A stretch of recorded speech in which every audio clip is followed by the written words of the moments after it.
श्वेता, बड़ा सवाल यही है। देखिए, रूस की ओर से स्ट्रैटेजी हर गुजरते दिन के साथ बदली जा रही है। एक दिन पहले 2 शहरों में उसकी ओर से सीज फायर का ऐलान किया गया, हालांकि उसको लेकर भी दोनों ही देशों के बीच तू मैं की स्थिति बनी रही। एक बार फिर से 4 शहरों में सीज फायर का ऐलान कर लिया गया है। इन 4 शहरों से किस तरह की खबरें निकलकर सामने आ रही है?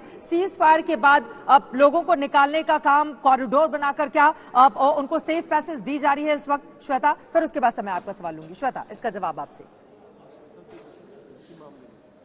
देखिए, लोगों को तो कम से कम कीव जैसे शहर में, खार्किव जैसे शहर में इस बात से ही राहत हो जाए अगर जो हवाई हमले हो रहे हैं वो कुछ देर के लिए रोके जाएं, यानी जो मिसाइलें दागी जा रही हैं रिहायशी इलाकों पर। कीव में उतना ज्यादा नहीं हो रहा था, लेकिन हाँ 2 दिन पहले तक कुछ ऐसी खबरें और ऐसी तस्वीरें सामने आती रही थी और उन इलाकों में जाकर हमने देखा भी था।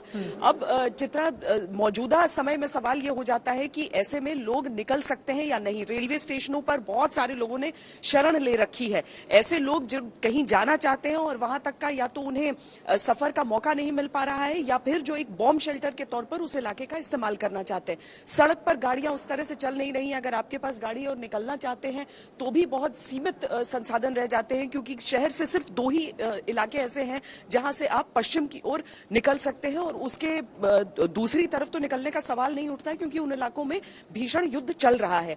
तो यहां पर सेफ पैसेज 2 ही तरीके से इस्तेमाल हो सकता है कि अगर स्थानीय लोग चाहें कि कुछ काम की चीज वो लेना चाहें तो वो बाहर निकल सकते हैं, या फिर लोग अगर चाहते हैं कि हाँ बहुत ज्यादा डरे हुए हैं और चाहे कि हम कहीं निकलने का प्रयास कर सकें यहां से, तो उसके लिए। लेकिन इस समय में ये ज्यादा सांकेतिक हो जाता है और यूक्रेन की जनता को ये दिखाने का ज्यादा प्रयास हो जाता है, या फिर अंतर्राष्ट्रीय तौर पर अगर कहीं के नागरिक फंसे हैं जहां की संख्या कम है, चीन जैसे देश हैं जहां के नागरिक फंसे हैं और कह रहे हैं कि किसी भी तरह की कोई कोशिश की नहीं जा रही है उन्हें निकालने के लिए, तो इस तरह की चीजें हैं।